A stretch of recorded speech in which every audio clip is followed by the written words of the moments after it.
বন্ধ হয়ে যাচ্ছে, যান বাংলাদেশে, পাকিস্তান চলে যান, এখানে নামাজ পড়ুন, কেউ বলবে না, এখানে চলবে না। এইসব সরকার পাল্টে গেছে, লোক পাল্টে যায়, এগুলো বন্ধ করবো বলে, বন্ধ হবেই, জেনে রাখুন। নামাজ পড়তে 15 মিনিট লাগে, সেটা দেওয়া হলো না। 15 মিনিটের জন্য কত ঘন্টা আটকানো হবে? আর ওনারা কে?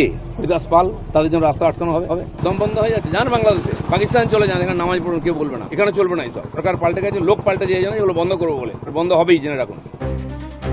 ভারতে মুসলমানদের নামাজ পড়তে না দেওয়ার অভিযোগ নিয়ে এক রাজনৈতিক নেতাকে প্রশ্ন করেন সাংবাদিকরা। সাংবাদিকরা বলেন, ঈদের নামাজ পড়তে তো মাত্র 15 মিনিট সময় লাগে, তাহলে সেই সুযোগ কেন দেওয়া হলো না?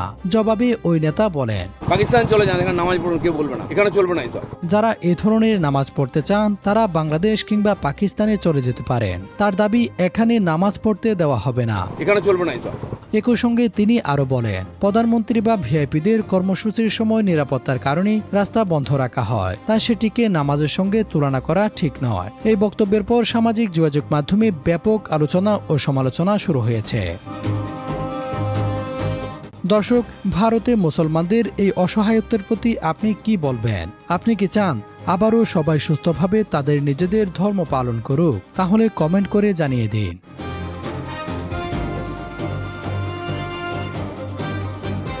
Desk report, true news.